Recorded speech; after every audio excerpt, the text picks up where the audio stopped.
Subscribe now and press the bell icon. Never miss an update. Hello everyone, how are you? I think you will be fine. I am Nilam and I welcome to all of you to our study channel Kautilya Study Zone. देखिए आज हम अपना Indian polity का जो chapter start करने जा रहे हैं वो ये यूपीएससी। तो देखिए कॉन्स्टिट्यूशनल बॉडी के अंदर हमने इलेक्शन कमीशन जो है वो डिस्कस कर लिया था, आज हम यूपीएससी को डिस्कस करने जा रहे हैं। तो देखिए यूपीएससी जो है एक सेंट्रल रिक्रूटिंग एजेंसी है, मतलब सेंट्रल लेवल पर जो रिक्रूटमेंट की जाती हैं कुछ पोस्ट्स की, इन पोस्ट के बारे में भी हम देखेंगे, जो कि ऑल इंडिया सर्विसेज वगैरह की जो पोस्ट हैं वो कंडक्ट कराने का काम जो है उनके लिए जो रिक्रूटमेंट जो की जाती है वो किसके द्वारा की जाती है, ये यूपीएससी के द्वारा की जाती है। जो यूपीएससी है यानी यूनियन पब्लिक सर्विस कमीशन एक इंडिपेंडेंट बॉडी की तरह काम करती है और ये कॉन्स्टिट्यूशनल बॉडी है। डायरेक्टली ये किसके द्वारा क्रिएट की गई है, ये कॉन्स्टिट्यूशन के अंडर जो प्रोविज़न दिए गए हैं, प्रोविज़न कौन से आर्टिकल के अंडर है, तो ये आर्टिकल 315 से लेकर 323 तक जो आर्टिकल्स दिए गए हैं जो कि पार्ट 14 के अंदर दिए गए हैं, इनके अंदर जो प्रोविज़न दिए गए हैं वो बात करते हैं यूपीएससी की कॉन्स्टिट्यूशन के बारे में कि किस तरीके से उसकी कंपोजिशन की जाती है। इसके साथ साथ इसमें प्रोविज़न दिए गए हैं उसकी कंपोजिशन के बारे में, अपॉइंटमेंट्स के बारे में कि मेंबर्स की अपॉइंटमेंट्स कैसे की जाती है और इसके साथ साथ उनको रिमूव किस तरीके से किया जाता है। इवन यहाँ तक कि यूपीएससी की इंडिपेंडेंस किस तरीके से सुनिश्चित की गई है, उसके पावर एंड फंक्शंस के बारे में भी इन्हीं आर्टिकल के अंदर मैंशन किया गया है। तो इससे रिलेटेड आर्टिकल्स जो हैं वो आपने याद रखने हैं, काफ़ी इंपॉर्टेंट है। 315 से लेकर 323 तक ये आर्टिकल आते हैं और 324 हमने देखा था वो इलेक्शन कमीशन से रिलेटेड था। आइए बात करते हैं इसकी कंपोजिशन के बारे में। तो देखिए कंपोजिशन के बारे में अगर हम बात करें तो देखिए इसका जो चेयरमैन होता है और दूसरे जो मेंबर होते हैं वो किसके द्वारा अपॉइंट किए जाते हैं, ये सारे के सारे अपॉइंट किए जाते हैं प्रेसिडेंट के द्वारा। तो देखिए जो इनकी स्ट्रेंथ होती है कि कितने मेंबर होने चाहिए, देखिए एक चेयरमैन तो होता है, इसके अलावा जो है कितने मेंबर्स जो है यूपीएससी के अंदर होने चाहिए, तो इसकी स्ट्रेंथ भी किसके द्वारा किसके ऊपर डिपेंड होती है, ये भी जो है प्रेसिडेंट की डिस्क्रिप्शन पर डिपेंड करती है कि वो कितने मेंबर जो है वो यूपीएससी के अंदर चाहते हैं। तो देखिए यूपीएससी की अगर हम बात करें कि प्रेसिडेंट की डिस्क्रिप्शन का मतलब यहाँ पर जो है काउंसिल ऑफ मिनिस्टर की एड एंड एडवाइस पर यहाँ पर प्रेसिडेंट काम करता है। तो यहाँ पर डायरेक्टली आ जाती है काउंसिल ऑफ मिनिस्टर जो है उसकी डिस्क्रिप्शन यहाँ पर आ जाती है, ठीक है। लेकिन बोलने में ये क्या आता है कि प्रेसिडेंट की डिस्क्रिप्शन पर डिपेंड करता है। तो देखिए अगर हम करंटली बात करें तो करंटली जो है यहाँ पर प्रोविजन किया गया 9 to 11 मेंबर्स, यानी यूपीएससी के अंदर जो है 9 to 11 मेंबर्स हो सकते हैं, इंक्लूडिंग चेयरमैन, जिसके अंदर एक चेयरमैन भी होता है। अगर हम बात करें कि कॉन्स्टिट्यूशन के अंदर इसके लिए क्या क्वालिफिकेशन दी गई है, तो देखिए यहाँ पर कोई भी क्वालिफिकेशन इसके लिए कॉन्स्टिट्यूशन के अंदर मेंशन नहीं की गई है कि आपको यूपीएससी का मेंबर बनने के लिए या उसका चेयरमैन बनने के लिए क्या क्वालिफिकेशन चाहिए। बस एक यहाँ पर जो है कंडीशन रखी गई है कि कम से कम 1/2 मेंबर जो हैं वो क्या होने चाहिए, 1/2 मेंबर को कम से कम एटलीस्ट 10 ईयर्स का एक्सपीरियंस होना चाहिए, वो भी किसके अंडर की, वो जो है गवर्नमेंट ऑफ इंडिया के अंडर काम कर चुका हो या फिर गवर्नमेंट ऑफ स्टेट, किसी भी स्टेट के अंदर उसने काम किया हो, किसी भी स्टेट की गवर्नमेंट के अंदर उसने काम किया है या यूनियन गवर्नमेंट के अंदर अगर उसने एटलीस्ट 10 ईयर्स के लिए काम किया है तो उसमें से ओनली 1/2 मेंबर के पास ये वाली कंडीशन जो है वो फुलफिल होनी चाहिए। अगर हम बात करें कि इनकी सर्विस की कंडीशन जो है वो क्या होती हैं, तो देखिए ये भी प्रेसिडेंट के द्वारा ही डिटरमाइन की जाती हैं कि किन कंडीशन के अंदर रहते हुए इनको काम करना होता है। आगे देखिए बात करते हैं कि इनकी जो टेन्योर होता है वो कितना होता है। तो देखिए जैसे हमने देखा था कि इलेक्शन कमीशन का जो टेन्योर होता है या तो वो 6 ईयर के लिए अपॉइंट किए जाते हैं या फिर जब तक वो 65 ईयर्स की जो एज है वो अटेन नहीं कर लेते। तो सेम प्रोविज़न इनके मेंबर्स के लिए और चेयरमैन के लिए है कि वो या तो 6 ईयर्स के लिए चुने जाते हैं या अगर वो जो है 65 ईयर्स के अगर पहले ही हो जाते हैं, इनमें से जो भी चीज़ पहले होगी उसी टाइम पर उनको रिटायर कर दिया जाएगा। अगर हम बात करें कि अगर वो अपनी जॉब छोड़ना चाहते हैं या रिज़ाइन करना चाहते हैं तो अपना रेजिग्नेशन भी वो प्रेसिडेंट को दे सकते हैं। अगर हम बात करें इनके रिमूवल की तो देखिए इनको जो है प्रेसिडेंट रिमूव कर सकता है before their expiry of the term, यानी इनकी टर्म यानी इनके 6 साल कंप्लीट होने से पहले या फिर वो 65 ईयर्स के होने से पहले भी अगर लगता है प्रेसिडेंट को कि वो सही ढंग से काम नहीं कर रहे हैं तो प्रेसिडेंट उनको क्या कर सकता है, हटा सकता है। लेकिन इसके लिए भी कंडीशंस हैं कि जो प्रेसिडेंट है वो ऐसे ही इनको नहीं हटा सकता, इसके लिए कुछ कंडीशन जो है वो मेंशन की हैं, वो आगे आने वाली स्लाइड्स के अंदर हम देखेंगे। तभी जो है अगर वो कंडीशन फुलफिल होती हैं तभी वो जो है क्या कर सकता है, किसी भी चेयरमैन या मेंबर को हटा सकता है। तो देखिए प्रेसिडेंट के पास पावर होती है कि वो कोई भी एक्टिंग चेयरमैन अपॉइंट कर सकता है। एक्टिंग चेयरमैन मतलब एक परमानेंट चेयरमैन की जगह एक एक्टिंग चेयरमैन अपॉइंट कर सकता है। वो किस टाइम पर अपॉइंट कर सकता है, तो यहाँ पर ओनली 2 सर्कमस्टेंसेस हैं। फर्स्ट है कि अगर उसका ऑफिस जो है वो वेकेंट हो जाता है, यानी खाली हो जाता है, यानी वो अपना रेजिग्नेशन देता है, रिजाइन दे देता है, तो उस टाइम पर जो है थोड़े टाइम के लिए एक एक्टिंग चेयरमैन वहाँ पर प्रेसिडेंट के द्वारा अपॉइंट किया जा सकता है। या फिर वो अपने जो है फंक्शन पूरा करने के, परफॉर्म करने के लिए अनेबल है, मतलब या तो वो बीमार वगैरह हो जाता है, या वो जो है किसी रीज़न की वजह से अब्सेंस हो जाता है, मतलब छुट्टी ले लेता है, तो इस तरीके की कोई कंडीशन आती है, तो ऐसी कंडीशन में प्रेसिडेंट क्या कर सकता है, उसकी जगह पर एक्टिंग चेयरमैन को अपॉइंट कर सकता है। तो देखिए जो एक्टिंग चेयरमैन है वो तब तक ही यहाँ पर काम करेगा जब तक कि परमानेंट जो चेयरमैन है वो अपनी ड्यूटी जो है वो ज्वाइन नहीं कर लेता, या तो जो अब्सेंस पे चल रहा है वो चेयरमैन वापस आके अपनी ड्यूटी ज्वाइन कर लेता है, या फिर कोई दूसरा पर्सन जो है उसको चेयरमैन अपॉइंट नहीं कर दिया जाता, तब तक एक्टिंग चेयरमैन जो है वो काम करता रहता है। आगे बात करते हैं इनके रिमूवल के बारे में। तो देखिए प्रेसिडेंट इनको क्या कर सकता है, रिमूव कर सकता है, लेकिन प्रेसिडेंट के ऊपर भी जो है कुछ रिस्ट्रिक्शन है कि प्रेसिडेंट ऐसे ही किसी को रिमूव नहीं कर सकता। इसके लिए जो है कौन कौन से सर्कमस्टेंसेस होने चाहिए, किस कंडीशन में रिमूवल किया जा सकता है। तो यहाँ पर फर्स्ट है इंसॉल्वेंट। अगर वो जो है इंसॉल्वेंट हो जाता है या बैंकरप्ट हो जाता है, यानी उसका दिवालिया हो जाता है, तो उस टाइम पर उसको रिमूव किया जा सकता है। दूसरी कंडीशन में कहते हैं कि अगर वो किसी भी पेड एम्प्लॉयमेंट में एंगेज रहता है, एक तो वो यूपीएससी का मेंबर या चेयरमैन की तरह काम कर रहा है, ऊपर से अगर वो क्या करता है कि किसी और पेड एम्प्लॉयमेंट के अंदर भी अगर वो ज्वाइन करता है, उसके अंदर एंगेज रहता है, तो उस टाइम पर भी उसको क्या किया जा सकता है, रिमूव किया जा सकता है। अगर प्रेसिडेंट को लगता है कि वो अपनी ड्यूटी कंटिन्यू करने के लिए, अपने ऑफिस में काम करने के लिए अनफिट है, यानी उसका माइंड और बॉडी जो है वो सही ढंग से काम नहीं कर सकते और वो अनफिट है, तो उस टाइम पर भी उसको रिमूव किया जा सकता है। देख एक जो प्रेसिडेंट के पास दूसरा ग्राउंड भी है कि यहाँ पर उसको रिमूव करने के लिए, वो है मिसबिहेवियर। अगर जो है किसी भी तरीके का मिसबिहेवियर जो है यहाँ पर यूपीएससी के मेंबर या चेयरमैन के द्वारा किया जाता है, तो प्रेसिडेंट उस कंडीशन में भी क्या कर सकता है, इसको रिमूव किया जा सकता है। लेकिन इसको रिमूव करने के लिए क्या कंडीशन होनी चाहिए कि मिसबिहेवियर ऐसे ही नहीं आप बोल देंगे कि आपने ऐसे ही जो है आप किसी पर ब्लेम कर देंगे कि चेयरमैन ने ऐसा व्यवहार किया है या मेंबर ने ऐसा किया है, तो उसमें मिसबिहेवियर को प्रूव करने के लिए भी काफ़ी सारी चीज़ें होंगी, तभी जाकर वो जो है उसको रिमूव कर सकता है। इस केस में क्या होगा, इस केस में ये होगा कि प्रेसिडेंट जो है ये मैटर को किस में देगा, सुप्रीम कोर्ट के अंदर देगा, ताकि इस मैटर की क्या की जा सके, इंक्वायरी की जा सके। जब सुप्रीम कोर्ट जो है इंक्वायरी कर लेता है, जब इंक्वायरी कंप्लीट होने के बाद में जब ये पता लग जाता है, सुप्रीम कोर्ट को लगता है कि हाँ जो है इस तरीके का कोई मिसबिहेवियर चेयरमैन के द्वारा या दूसरे मेंबर के द्वारा किया गया है, तो ऐसी कंडीशन में जो सुप्रीम कोर्ट है वो प्रेसिडेंट को एडवाइस कर सकता है कि आप जो है इसको चेयरमैन को या मेंबर को क्या कर सकते हैं, रिमूव कर सकते हैं। अगर इस तरीके की इंक्वायरी के बाद अगर सुप्रीम कोर्ट सेटिस्फाइड है कि उसके द्वारा ऐसा मिसबिहेवियर किया गया है, तो ऐसी कंडीशन में सुप्रीम कोर्ट प्रेसिडेंट को क्या कर सकता है, एडवाइस दे सकता है मेंबर को हटाने के लिए। और ऐसा एडवाइस क्या होगा, अगर सुप्रीम कोर्ट ने ऐसा एडवाइस दिया है तो वो प्रेसिडेंट के ऊपर बाइंडिंग होगा, यानी प्रेसिडेंट को उसको मानना ही होगा। अगर उसने उसके फेवर में दिया है कि इसको जो है रिमूव करना है, तो रिमूव करना है तो उसको रिमूव करना पड़ेगा। अगर बोला गया है कि इसमें जो है इंक्वायरी के दौरान उसको जो है किसी भी तरीके का मिसबिहेवियर जो है वो प्रूव नहीं होता है, तो उस टाइम पर जो है उसको रिमूव भी नहीं किया जा सकता। तो देखिए जब तक इस तरीके की इंक्वायरी चलती रहती है, तब तक प्रेसिडेंट क्या कर सकता है, चेयरमैन को और मेंबर को सस्पेंड कर सकता है।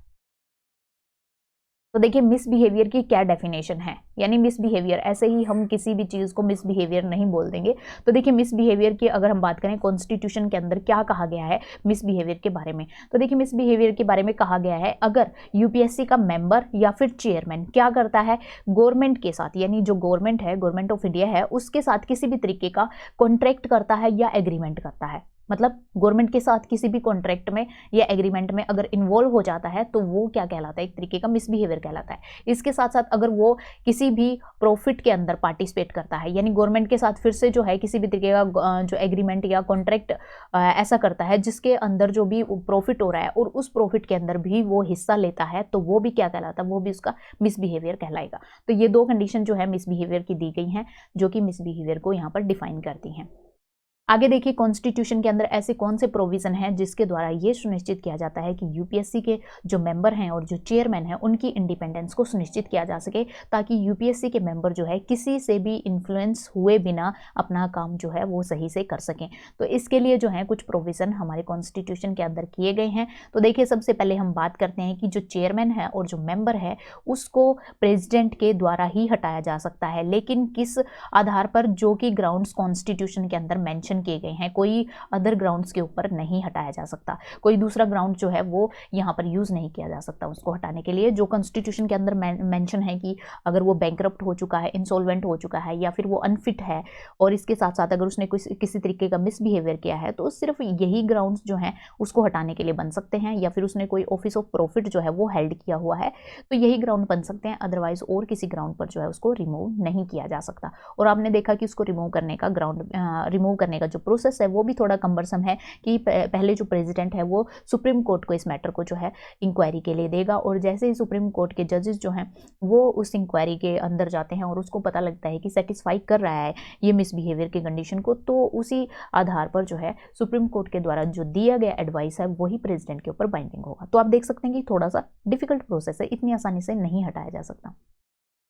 आगे देखिए दूसरा प्रोविजन दिया गया है कि एक बार जो प्रेसिडेंट के द्वारा जो सर्विस की कंडीशन है वो डिसाइड कर दी गई हैं, यानी प्रेसिडेंट के द्वारा जब डिसाइड कर दी जाती हैं तो उसको बार बार जो है आप वेरी नहीं कर सकते, मतलब बार बार उसको चेंज नहीं कर सकते। अगर आप बार बार चेंज करेंगे तो इसका मतलब यह है कि आप जानबूझकर उनकी फंक्शनिंग को अफेक्ट करने का प्रयास कर रहे हैं। तो इसलिए जो है कॉन्स्टिट्यूशन के अंदर भी ये प्रोविजन किया गया है। आगे देखिए इनके जितने भी एक्सपेंसेस हैं, जितने भी इनके एक्सपेंसेस हैं, खर्चे हैं, जैसे सैलरी वगैरह जो इनको दी जाती है, अलाउंसेस दिए जाते हैं, या कोई पेंशन वगैरह इनको दी जाती है, वो सारे के सारे कंसोलिडेटेड फंड ऑफ इंडिया से चार्ज किए जाते हैं। यानी इसके ऊपर जो है पार्लियामेंट वोट नहीं कर सकती। एक बार जो डिसाइड होगी इनकी सैलरी वगैरह वो जो है इनको उसी तरीके से मिलती रहेगी, तो इसको जो है इफेक्ट नहीं किया जा सकता। आगे देखिए यहाँ पर जो है अगला प्रोविजन क्या किया गया इनकी इंडिपेंडेंस के लिए, कि जो यूपीएससी का चेयरमैन होता है वो आगे किसी भी एम्प्लॉयमेंट के अंदर जाने के लिए एलिजिबल नहीं होता, या ना ही वो गवर्नमेंट ऑफ इंडिया के अंदर रहकर आगे कोई एम्प्लॉयमेंट कर सकता है, ना ही किसी स्टेट गवर्नमेंट के अंदर। अदरवाइज जो है गवर्नमेंट क्या कर सकती है, उनको इन्फ्लुएंस करने के लिए जो है उनको किसी भी एम्प्लॉयमेंट का उनको क्या कर सकती है, एक लालच दे सकती है कि हम आपको जो है जैसे ही आप इस पोस्ट से रिटायर होंगे तो हम आपको इस एम्प्लॉयमेंट के अंदर जो है ये काम देंगे। तो इस तरीके का कोई भी जो है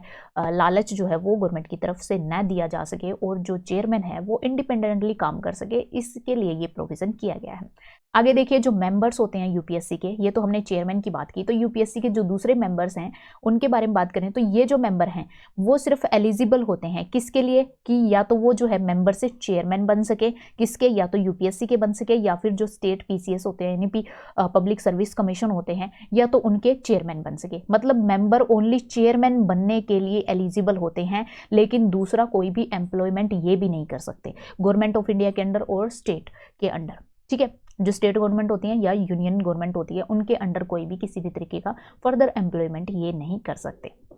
आगे देखिए अगर इन्होंने एक बार जो है चेयरमैन के रूप में और मेंबर ऑफ यूपीएससी के रूप में अगर इन्होंने एक बार काम कर लिया और उन्होंने अपनी फर्स्ट टर्म जो है वो कंप्लीट कर लिया, तो ये दोबारा रीअपॉइंटमेंट नहीं कर सकते, यानी दूसरी सेकंड टर्म के लिए इनको अपॉइंट नहीं किया जा सकता। तो ये चीज़ भी आपने बिल्कुल ध्यान रखनी है कि दोबारा से इनको जो है रीअपॉइंट नहीं किया जा सकता। आगे देखिए हम इनके फंक्शन के बारे में देखते हैं कि यूपीएससी जो है वो कौन कौन से फंक्शंस जो है वो परफॉर्म करती है। तो देखिए ये एग्जामिनेशन कंडक्ट कराती है किससे रिलेटेड, ऑल इंडिया सर्विसेज के जो एग्जाम होते हैं, कुछ सेंट्रल सर्विसेज होती हैं और कुछ पब्लिक सर्विसेज होती हैं, जो कि क्या करती हैं सेंट्रल एडमिनिस्ट्रेटिव टेरिटरी, मतलब जो सेंटर के द्वारा कंट्रोल की जाती हैं टेरिटरीज, उनके अंडर जो है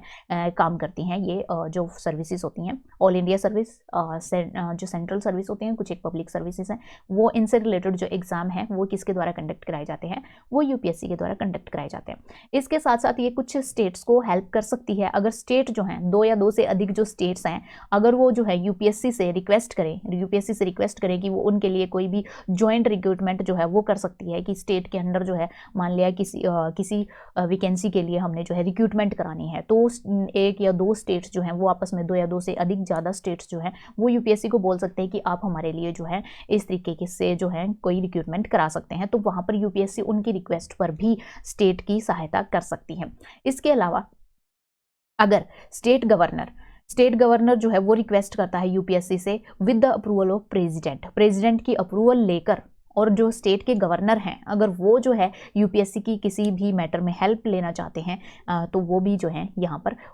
उस वे में भी जो यूपीएससी है वो क्या कर सकता है, इनकी हेल्प कर सकता है। इसके साथ साथ देखिए कि इसको जो है यूपीएससी से कंसल्ट किया जा सकता है। यूपीएससी से कंसल्ट कौन कर सकता है, जो पर्सनल मैनेजमेंट है, यानी जो पर्सनल डिपार्टमेंट है, पर्सनल जो डिपार्टमेंट होता है वो क्या कर सकता है, काफ़ी सारे मैटर्स पर कंसल्ट कर सकता है। अब ये मैटर्स कौन कौन से हो सकते हैं वो हम देखते हैं। देखिए जैसे कि रिक्रूटमेंट किस तरीके से करनी है, यानी जो पर्सनल लोगों की जो मैनेजमेंट है, यानी जो पर्सनल हैं जो पीपल हैं उनकी मैनेजमेंट करनी है, तो उससे रिलेटेड कंसल्ट करना है यूपीएससी से। तो देखिए कौन से मैटर जो है यहाँ पर कंसल्ट किए जा सकते हैं। एक तो किस तरीके का हमने रिक्रूटमेंट में मेथड यूज़ करना है टू द सिविल सर्विसेज और सिविल पोस्ट के लिए, सिविल पोस्ट पे और सिविल सर्विसेज के लिए हमने जो है रिक्रूटमेंट करनी है, तो उसके लिए कौन से मेथड जो है यूज किए जाएँ। सेकेंड नंबर पर आ सकता है कि किस तरीके के प्रिंसिपल्स जो हैं वो फॉलो किया जाए जबकि हम अपॉइंटमेंट कर रहे हैं सिविल सर्विसेज पे और दूसरी पोस्ट पे, ठीक है। किस तरीके के हमने प्रिंसिपल्स यूज करने हैं, कौन कौन से प्रिंसिपल होंगे जो हमारे गाइडिंग प्रिंसिपल होंगे जिनको हमने आधार मानकर हमने अपनी अपॉइंटमेंट्स करनी है।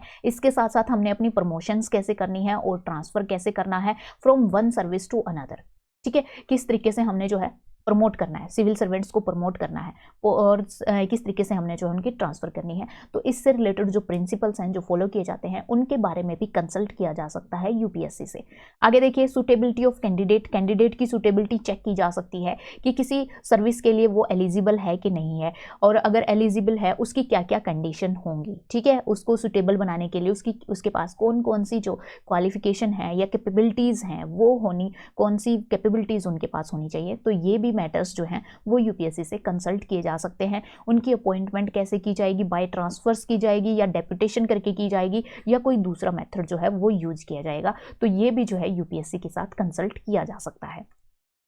आगे देखिए कुछ एक डिसिप्लिनरी मैटर्स जो हो जाते हैं जहां पर कोई जो सिविल सर्वेंट है वो अफेक्ट हो रहा है, यानी जो गवर्नमेंट ऑफ इंडिया के अंडर काम कर रहा है और वो किसी तरीके से ऐसा कोई मैटर उसके खिलाफ आ जाता है या कोई केस उसके खिलाफ आ जाता है जिसके द्वारा जो है जिसके अगेंस्ट में ये आ जाता है कि इसने जो है मतलब एक तरीके का डिसिप्लिनरी मैटर है, ठीक है, किसने जो है किसी तरीके की कोई गलत चीज़ जो है वो की है और उसके खिलाफ कोई केस आ जाता है, तो उस मैटर को कैसे हैंडल करना है, उससे रिलेटेड क्या क्या पॉलिसीज़ होंगी, किस तरीके से जो है उसके लिए पेटिशन वगैरह फाइल की जाएंगे। तो वो सारे के सारे मैटर्स जो रिलेटेड हैं उससे रिलेटेड भी क्या किया जा सकता है, यहाँ पर यूपीएससी से कंसल्ट किया जा सकता है। अब देखिए इसमें कौन कौन से मैटर्स आ सकते हैं। एक तो देखिए सेंश्योर यानी स्फीयर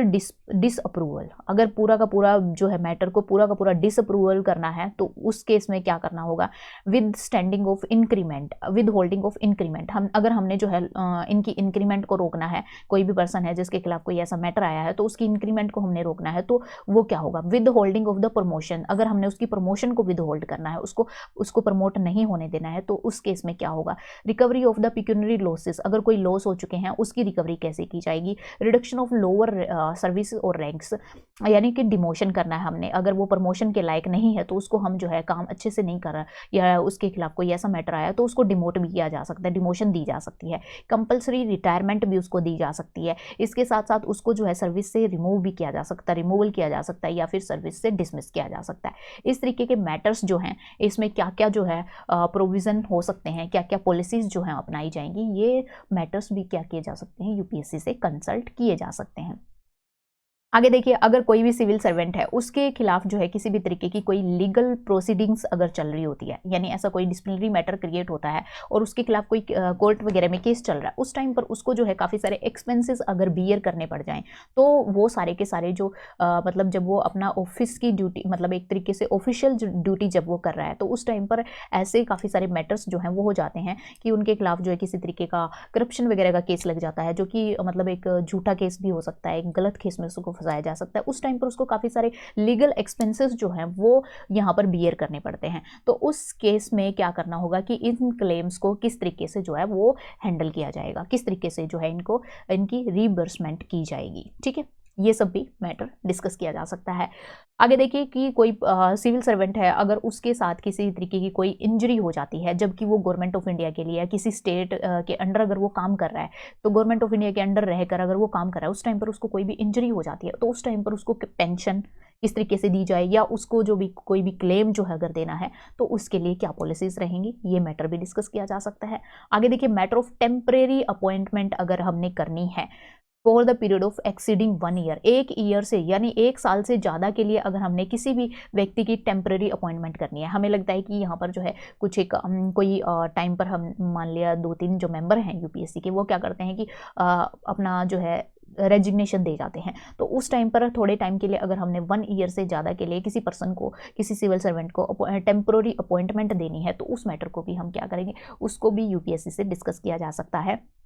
इसके साथ साथ देखिए, matter related to the grant of extension, अगर हमने एक्सटेंशन देनी है, मान लिया किसी की सर्विस जो है वो कंप्लीट हो चुकी है, लेकिन हम चाहते हैं कि ये थोड़े और टाइम तक अच्छा काम कर सकते हैं, हमें इसकी सर्विस की ज़रूरत है, इस सिविल सर्वेंट की ज़रूरत है, तो उस टाइम पर उसकी जो सर्विस है उसको एक्सटेंड किया जा सकता है और उसको दोबारा से री एम्प्लॉय किया जा सकता है, या कोई दूसरा अदर मैटर जिसको भी पर्सनल मैनेजमेंट से रिलेटेड जो भी रिलेटेड कोई भी मैटर है, तो उसको भी यूपीएससी से कंसल्ट किया जा सकता है। तो देखिए, ये सारे के सारे मैटर थे जिसके अंदर जो है हमने देखा कि इन सभी मैटर्स के अंदर यूपीएससी से कंसल्ट किया जाता है। अब देखिए, सुप्रीम कोर्ट का मानना है, सुप्रीम कोर्ट ने जो है इस केस में कहा है कि अगर यूपीएससी गवर्नमेंट जो है अगर वो यूपीएससी से कंसल्ट भी नहीं करती है, ये सारे जो मैटर ऊपर हमने देखे हैं, इन सभी मैटर्स के अंदर अगर गवर्नमेंट जो है वो यूपीएससी से कंसल्ट नहीं भी करती है और अपने हिसाब से वो डिसीजन ले लेती है, तो ऐसे केस में जो पब्लिक सर्वेंट है उसके पास कोई भी रेमेडी नहीं है। मतलब ऐसा नहीं है कि वो कोर्ट में जाकर ये बोले कि यूपीएससी से कंसल्ट नहीं किया गया था, ये गवर्नमेंट ने जानबूझ के ऐसे किया है, तो उसके लिए आपके पास कोई भी रेमेडी नहीं है। मतलब यूपीएससी से कंसल्ट करना क्या है, मतलब उसकी डिस्क्रिशनरी पावर है, एक तरीके से मैंडेटरी नहीं है, वो अपने आप से डायरेक्ट लेने के लिए, मतलब एक तरीके से डायरेक्टरी की तरह उसके लिए काम कर सकता है, मतलब डायरेक्शन लेने के लिए गवर्नमेंट उससे ले सकती है कंसल्ट यूपीएससी से। अदरवाइज यहाँ पर कोई कंपल्शन नहीं है कि गवर्नमेंट को यूपीएससी से इन सभी मैटर्स पर कंसल्ट करना जरूरी है, ठीक है। तो विदाउट कंसल्टेशन के भी वो अपने डिसीजन ले सकती है और इन डिसीजन को इनवैलिडेट नहीं कहा जा सकता, ठीक है। इन डिसीजन को क्या नहीं कहा जा सकता, इनवैलिडेट नहीं कहा जा सकता। इसका मतलब ये है कि गवर्नमेंट के पास जो है वो पावर है कि वो यूपीएससी को सरपास करके अपने खुद डिसीजन ले सकती है। आगे देखिए, अगर हम बात करें कि अगर यहाँ पर यूपीएससी को कोई भी एडिशनल फंक्शन अगर देना है, यानी कोई भी एक्स्ट्रा वर्क अगर यूपीएससी को अगर देना है, तो वो किसके द्वारा दिए जा सकते हैं, ये पार्लियामेंट के द्वारा ही दिए जा सकते हैं। पार्लियामेंट जो है वो चाहे तो किसी भी अन्य अथॉरिटी को, जैसे कि कोई भी पर्सनल सिस्टम है, कोई अथॉरिटी है, या इसके साथ साथ कोई कॉर्पोरेट बॉडी है या पब्लिक इंस्टीट्यूशन है, उसको भी यूपीएससी के जुरिस्डिक्शन के अंदर ला सकती है। तो ये किसके ऊपर डिपेंड करता है, ये पार्लियामेंट के ऊपर डिपेंड करता है। यानी कि अगर यूपीएससी की जुरिस्डिक्शन को बढ़ाना है, उसकी पावर को बढ़ाना है, तो ये किसके द्वारा किया जाएगा, ये ओनली पार्लियामेंट कर सकती है। तो यहाँ पर प्रेसिडेंट नहीं आएगा, कंफ्यूज नहीं होना है कि पावर को बढ़ाना है, यूपीएससी की जो जुरिस्डिक्शन है उसको बढ़ाना है, तो वो किसके द्वारा किया जाएगा, by the act of parliament, ठीक है। आगे देखिए, अगर हम बात करें कि यूपीएससी जो एनुअली रिपोर्ट है वो किसको देता है, एनुअली रिपोर्ट देता है प्रेसिडेंट को, ठीक है। यूपीएससी की जो एनुअली रिपोर्ट है वो प्रेसिडेंट को जाती है, उसके बाद प्रेसिडेंट जो है इस रिपोर्ट को पार्लियामेंट के अंदर लेके जाता है, ठीक है। तो पार्लियामेंट के मतलब दोनों जो हाउस हैं उनके अंदर जो है उस रिपोर्ट को प्रेजेंट किया जाता है। उसके बाद देखिए कि जब ये जो रिपोर्ट है पार्लियामेंट के अंदर जब प्रेजेंट की जाती है, तो उस टाइम पर इसके साथ एक मेमोरेंडम भी लगा होता है। तो मेमोरेंडम के अंदर जो है एक्सप्लेन किया जाता है कि जो कमीशन ने, यानी जो यूपीएससी ने जो एडवाइस दिए हैं पार्लियामेंट को, या जो दूसरे एडवाइस जो दिए गए हैं गवर्नमेंट को, वो जो है एडवाइस माने गए हैं कि नहीं माने गए हैं। अगर नहीं माने गए हैं तो उनको रीजन के साथ मेंशन करना जरूरी है। यहाँ पर ये जो है एक थोड़ा सा सेफ गार्ड यहाँ पर यूपीएससी को मिल जाता है कि जो यूपीएससी ने अगर कोई भी एडवाइस अगर गवर्नमेंट को दिया है, तो गवर्नमेंट उन एडवाइस को क्यों नहीं मान रही है, तो उसका रीज़न जो है यहाँ पर मेंशन करना जरूरी है इस मेमोरेंडम के साथ, यानी रिपोर्ट के साथ जो ये मेमोरेंडम अटैच होता है। और इसके साथ साथ देखिए, ये जो रीज़न है,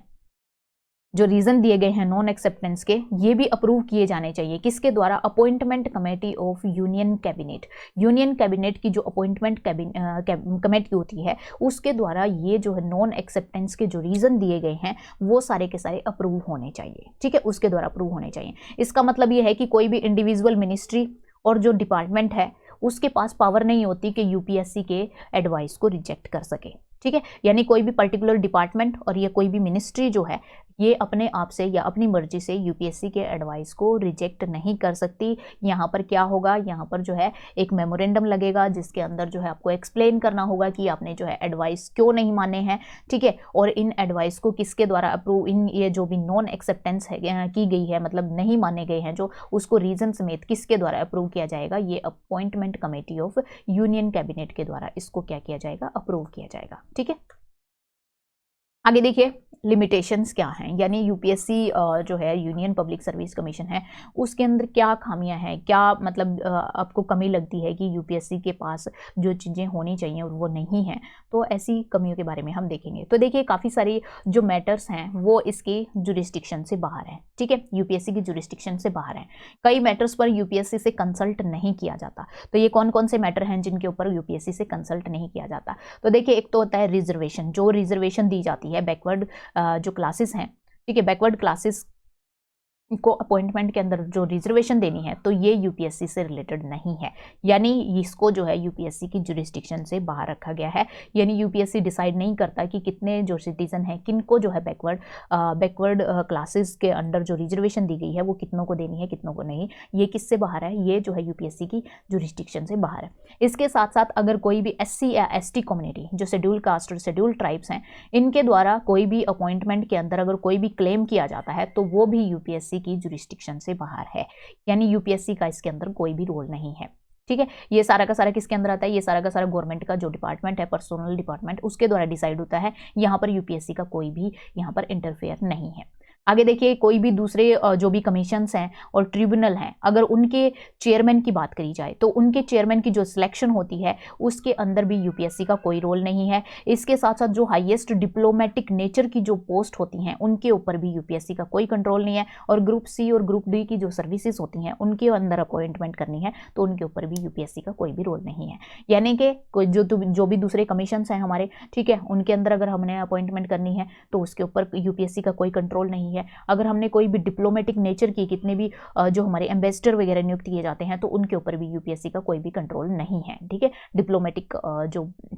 नेचर की जो पोस्ट होती है उनके लिए। और ग्रुप सी और ग्रुप डी पर कितने लेवल पर जो है काम किए जाते हैं तो उनके ऊपर भी इनका कोई भी कंट्रोल नहीं है। तो आप देख सकते हैं कि काफ़ी सारी जो चीज़ें हैं वो इनकी जुरिस्डिक्शन से बाहर हैं। इसके साथ साथ देखिए जो हमने देखा था कि जो टेम्परेरी अपॉइंटमेंट अगर हमने करनी है, किसी पर्सन की टेम्परेरी अपॉइंटमेंट करनी है लेस देन 1 ईयर, अगर 1 ईयर से कम के लिए करनी है तो भी यूपीएससी से कंसल्ट नहीं किया जाता। तो हमने पीछे जब देखा था तो यूपीएससी से कब कंसल्ट कर सकती है, यूपीएससी से तब कंसल्ट कर सकती है कि किसी पर्सन को मोर देन 1 ईयर के लिए अगर हमने टेम्परेरी अपॉइंट करना है तब कंसल्ट कर सकती है। वो भी जो है कंपलसरी नहीं था, ठीक है, गवर्नमेंट की डिस्क्रिप्शन पे था कि गवर्नमेंट चाहे तो कंसल्ट कर सकती है, नहीं तो नहीं कर सकती। और 1 ईयर के लिए तो वैसे ही कंपलसरी नहीं है, 1 ईयर के लिए तो कोई प्रोविजन ही नहीं है। अगर लेस देन 1 ईयर के लिए अगर किसी को टेम्परेरी कोई भी, तो गवर्नमेंट अपनी मर्जी से अपना कोई भी मोटिव जो है वो साधने के लिए किसी भी पर्सन को थोड़े टाइम के लिए अपॉइंट कर सकती है, फिर हटा सकती है। तो यहाँ पर जो है आप इस तरीके से देख सकते हैं कि यूपीएससी की जो इंडिपेंडेंस है वो थोड़ी इफेक्ट हो जाती है।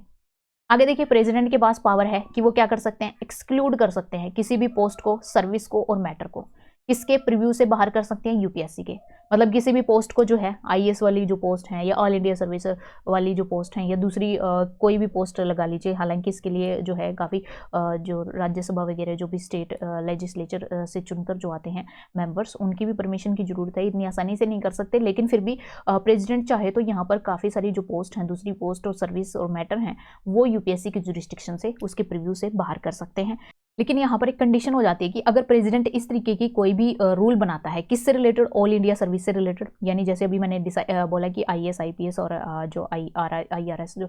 सर्विस होती हैं उनसे रिलेटेड अगर जो है कोई भी यहाँ पर लॉ बनाए जाते हैं, इंडियन फॉरेस्ट सर्विस और सेंट्रल सर्विस और दूसरी जो पोस्ट होती हैं उनसे रिलेटेड अगर प्रेसिडेंट कोई भी रेगुलेशन अगर बनाता है, ठीक है, इनसे रिलेटेड कोई भी रेगुलेशन अगर बनाता है जो कि यूपीएससी से कंसल्ट किए बिना ही, अगर ऐसी रेगुलेशन जब बना दी जाती हैं तो प्रेसिडेंट इनको बना सकता है, ठीक है, इनसे रिलेटेड आईएएस आईपीएस इनसे रिलेटेड भी बना सकता है। तो देखिए यहाँ पर लिखा गया है कि इसका मतलब तो ये हुआ कि प्रेसिडेंट जो है यहाँ पर कुछ भी कर सकता है, यहाँ से जो है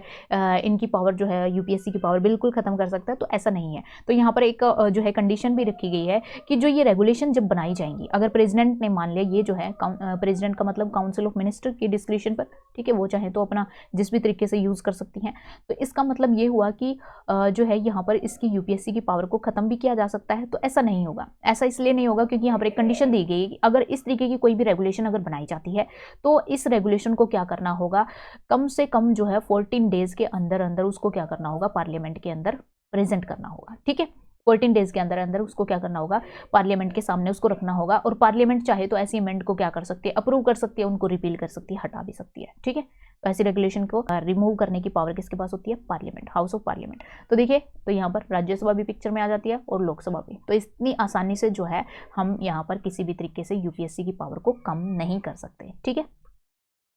आगे देखिए रोल क्या है यूपीएससी के। तो यहाँ पर देखिए कॉन्स्टिट्यूशन एक तरीके से इसको एक रोल दिया गया है किस चीज़ का, watch dog of merit system in India. India के अंदर एक तरीके से वॉच डॉग की तरह काम करता है, किसके लिए, मेरिट सिस्टम, यानी जो मेरिट सिस्टम में आते हैं, मेरिट में आते हैं, उनको ही यहाँ पर जो है इन हायर पोस्ट पर जो है अपॉइंट किया जाता है। तो देखिए रोल के अंदर जो है सबसे पहला हमने देखा है कि रिक्रूटमेंट के अंदर बहुत बड़ा रोल होता है कि जो ऑल इंडिया सर्विसेज की जो रिक्रूटमेंट होती हैं या सेंट्रल सर्विस की जो रिक्रूटमेंट होती हैं ग्रुप ए और ग्रुप बी की, ठीक है, तो इससे रिलेटेड जो रिक्रूटमेंट है वो किसके द्वारा की जाती है, वो यूपीएससी के द्वारा की जाती है। इसके साथ साथ अगर गवर्नमेंट को एडवाइस देना है, एडवाइस करना है गवर्नमेंट को, ठीक है, जब भी कंसल्ट किया जाता है ऑन प्रमोशन और डिसिप्लिनरी मैटर, अगर जो है गवर्नमेंट यूपीएससी से जब भी कंसल्ट करती है प्रमोशन के ऊपर या जो डिसिप्लिनरी मैटर होते हैं उनके ऊपर कंसल्ट करती है, तो यूपीएससी वहाँ पर एडवाइस देने का काम भी करता है गवर्नमेंट को। ठीक है, इसके साथ साथ देखिए कि जो यूपीएससी है उसका कंसर्न नहीं होता, किससे रिलेटेड नहीं होता, तो देखिए ये जो है क्लासिफिकेशन ऑफ सर्विस, सर्विस का क्लासिफिकेशन करना है, उनकी पे डिसाइड करनी है या सर्विस कंडीशन डिसाइड करनी है या कैडर की मैनेजमेंट करनी है या उनकी ट्रेनिंग करनी है, ये सारा का सारा मैटर जो है यूपीएससी के अंडर नहीं आता। तो इसमें बिल्कुल भी कंफ्यूज नहीं होना है कि सर्विस को किस तरीके से क्लासीफाई करना है, ये इसके रोल से बाहर है, क्या पे उनका होगा, इसके साथ साथ उनकी सैलरी वगैरह का जो भी डिसीजन है, सर्विस कंडीशन क्या है, कैडर मैनेजमेंट कैसे करनी है, ट्रेनिंग कैसे देनी है, ये सारा का सारा यूपीएससी की जो जुरिस्डिक्शन है उससे बाहर है। ये किसके द्वारा हैंडल किया जाता है, ये हैंडल किया जाता है department of personal and training. किसके द्वारा किया जाता है, department of personal and training. तो देखिए, और ये डिपार्टमेंट जो है वो किसके अंदर आता है, ministry of personnel public grievance and pension, इस डिपार्टमेंट के अंदर आता है। ठीक है, तो ये याद रखना है आपने कि ये सारी की सारी जुरिस्डिक्शन जो है वो किसके अंदर आती है, ये आती है department of personal and training. और ये किस मिनिस्ट्री के अंदर आता है, ministry of personnel public grievances and pensions. ठीक है, अब देखिए कि इस तरीके से अगर इसका रोल देखा जाए तो यूपीएससी जो है वो किस तरीके से काम करती है, यूपीएससी एक सेंट्रल रिक्रूटिंग एजेंसी की तरह काम करती है कि सेंट्रल लेवल पर रिक्रूटमेंट कैसे करनी है उस एजेंसी की तरह काम करती है। और अगर हम इस डिपार्टमेंट की बात करें, department of personal and training, तो ये किसकी तरह काम करता है, ये सेंट्रल पर्सनल एजेंसी की तरह काम करता है। यानी इन पर्सन्स की मैनेजमेंट कैसे करनी है, यानी जो पर्सन अपॉइंट कर दिए गए हैं, यूपीएससी का काम करना है रिक्रूट करना, अपॉइंट करना, और उसके बाद जो अपॉइंट हुए पर्सन हैं उनकी मैनेजमेंट कैसे करनी है, वो सारा का सारा, उनकी ट्रेनिंग कैसे करनी है, ये सारा का सारा आता है department of personal and training के अंदर। ठीक है,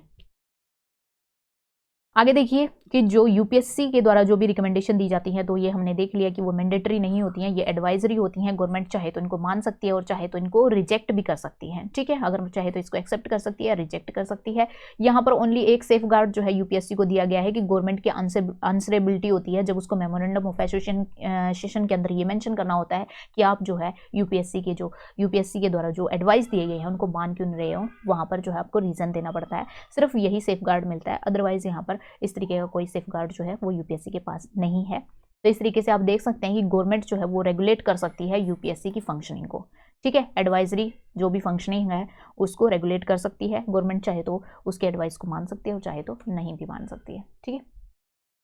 आगे देखिए जब सीवीसी आया था, जब सीवीसी 1964 में इफेक्ट में आया, सीवीसी का मतलब है सेंट्रल विजिलेंस कमीशन, ये भी डिसिप्लिनरी मैटर से रिलेटेड जो भी मैटर्स होते हैं उनको सॉल्व करने से रिलेटेड काम करता है। तो देखिए जब ये 1964 में जब ये पिक्चर में आया, जब इसको एस्टेब्लिश किया गया, तो उस टाइम पर जो है इसने यूपीएससी के रोल को अफेक्ट किया। क्यों? क्योंकि गवर्नमेंट ने जो है यूपीएससी से कंसल्ट करने की बजाय सीवीसी से कंसल्ट करना स्टार्ट कर दिया। किसमें? जो डिसिप्लिनरी मैटर होते हैं उनके अंदर। ठीक है, जो डिसिप्लिनरी मैटर होते हैं उनसे रिलेटेड जब बात की गई तो जो गवर्नमेंट है उसने क्या करना स्टार्ट कर दिया, उसने यूपीएससी से कंसल्ट करने की बजाय सीवीसी से कंसल्ट करना जो है वो स्टार्ट कर दिया। तो ऐसे में क्या हुआ कि दोनों जो है, दोनों एजेंसी ऐसी हैं जिनसे गवर्नमेंट क्या कर सकती है, कंसल्ट कर सकती है किस मैटर पर, जो डिसिप्लिनरी मैटर होते हैं उन मैटर पर, ठीक है। किसी भी सिविल सर्वेंट के अगेंस्ट अगर ऐसा कोई मैटर आता है तो उस केस के अंडर जो है गवर्नमेंट क्या कर सकती है, इन दोनों से कंसल्ट कर सकती है। अगर प्रॉब्लम कब अराइज होती है कि अगर दोनों के एडवाइस में एक तरीके से कन्फ्लिक्ट आ जाए, कि यानी दोनों जो है वो अलग अलग अपना एडवाइस दें, उस टाइम पर जो है यहाँ पर प्रॉब्लम हो जाती हैं। तो लेकिन अगर हम बात करें फिर भी यूपीएससी की जो है ना एज वो ज़्यादा है किसके ऊपर, सीवीसी के ऊपर। मतलब यूपीएससी की जो इंपॉर्टेंस है वो ज़्यादा है क्योंकि ये इंडिपेंडेंट बॉडी है और साथ के साथ ये कॉन्स्टिट्यूशनल बॉडी भी है, ठीक है। मतलब कॉन्स्टिट्यूशन के अंदर एस्टेब्लिश की गई है। लेकिन अगर हम बात करें सीवीसी की तो इसको देखिए एग्जीक्यूटिव रिजोल्यूशन के द्वारा क्रिएट किया गया था, यानी एग्जीक्यूटिव के द्वारा एक रिजोल्यूशन पास किया गया और उसके द्वारा इसको क्रिएट किया गया था। और इसको बाद में जो है 2003 के अंदर जो है इसको स्टैट्यूटरी स्टेटस दिया गया। लेकिन उसके बाद भी यूपीएससी की पावर जो है और इंडिपेंडेंस जो है ज़्यादा है, इसलिए उसके द्वारा जो भी डिसीजन दिए जाते हैं, जो भी एडवाइस दिए जाते हैं वो मोर देन इफेक्टिव होंगे किससे, सीवीसी। आगे देखिए, ये हमने जो है यूपीएससी से रिलेटेड पूरा डिटेल में हमने देखा कि उनके पावर फंक्शन लिमिटेशन वगैरह क्या है और किस तरीके से उनकी कंपोजिशन है, ये हम देख चुके हैं। अब देखिए ग्लांस के रूप में हम देख लेते हैं कि कौन सा आर्टिकल किस चीज़ से रिलेटेड बात करता है। तो देखिए आर्टिकल हमने देखे कि यहाँ पर 315 से लेकर 323 तक इसके आर्टिकल आते हैं यूपीएससी के, ठीक है। तो देखिए इसमें जो है 315 की अगर हम बात करें तो 315 जो है आर्टिकल वो कहता है कि हमने जो है पब्लिक सर्विस कमीशन एस्टेब्लिश करना है किसके लिए, यूनियन और स्टेट्स के लिए, ठीक है। यूनियन लेवल पर और स्टेट लेवल पर हमने क्या करना है, पब्लिक सर्विस कमीशन को एस्टेब्लिश करना है। आगे देखिए आर्टिकल 316 जो है आर्टिकल वो हमें किस चीज़ के बारे में बताता है, किस तरीके से अपॉइंटमेंट होगी चेयरमैन की और उसके मेंबर्स की, कौन अपॉइंटमेंट करता है। तो देखिए हमने देखा कि प्रेसिडेंट अपॉइंटमेंट करता है। टर्म ऑफ ऑफिस यानी जो सर्विस की कंडीशंस हैं या टर्म ऑफ ऑफिस है वो भी डिसाइड की गई हैं, तो ये भी मोस्टली जो है प्रेसिडेंट के द्वारा ही डिसाइड की जाती हैं। टर्म ऑफ ऑफिस कितनी है, 6 ईयर से लेकर 65 ईयर्स जो भी पहले हो उस एज तक वो जो है काम कर सकता है। तो देखिए ये जो है आर्टिकल 316 के अंदर दिया गया है। 317 के अंदर बात की गई है किस तरीके से रिमूव किया जा सकता है और किस तरीके से उसको सस्पेंड किया जा सकता है। तो इसके बारे में बात की गई है कि मेंबर जो है यूपीएससी का उसको किस तरीके से जो है यहाँ पर रिमूव किया जा सकता है और सस्पेंड किया जा सकता है। तो रिमूव भी किसके द्वारा किया जा सकता है, प्रेसिडेंट के द्वारा किया जा सकता है, ये हम देख चुके हैं। तो देखिए आर्टिकल 318 के अंदर हमने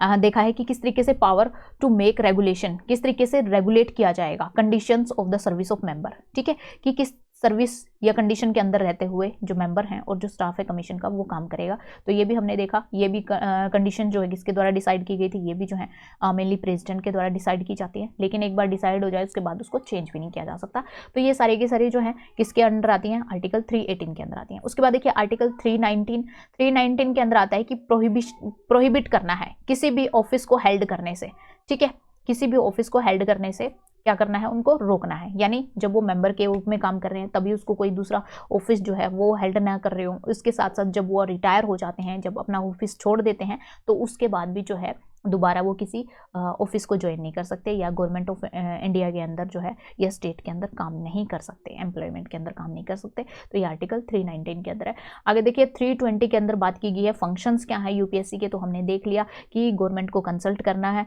गवर्नमेंट को एडवाइस देना है जब भी उनसे कंसल्ट किया जाता है, और इसके साथ साथ रिक्रूटमेंट का काम करना है, ठीक है। आगे देखिए आर्टिकल 321 के अंदर पावर टू एक्सटेंड फंक्शन, अगर जो है यूपीएससी के फंक्शंस को एक्सटेंड करना है तो ये पावर किसके पास है, ये हमने देखा ये पावर जो है पार्लियामेंट के पास है। आगे देखिए आर्टिकल 322 में आते हैं एक्सपेंसेस जितने भी हैं, सैलरीज अलाउंसेस वगैरह जो भी हैं यूपीएससी के, वो किससे चार्ज किए जाते हैं, कंसोलिडेटेड फंड ऑफ इंडिया के अंडर जो है ये चार्ज किए जाते हैं, ठीक है। आगे देखिए आर्टिकल 323 बात करता है रिपोर्ट्स के बारे में कि जो यूनियन पब्लिक सर्विस कमीशन है वो किसको अपनी रिपोर्ट सेंड करता है, प्रेसिडेंट को, और प्रेसिडेंट से फिर दोनों हाउस जो भी पार्लियामेंट के हैं उनके अंदर जो उसको प्रेजेंट किया जाता है। तो देखिए यहाँ पर ये हमारा चैप्टर जो है फिनिश होता है। अगर आपको कोई डाउट है तो आप हमें कमेंट सेक्शन में लिख सकते हैं। If you like the video then please like, share and subscribe our channel and press the bell icon for the further notification of the video. Thank you for watching the video. Take care of yourself and God bless you. Subscribe now and press the bell icon. Never miss an update.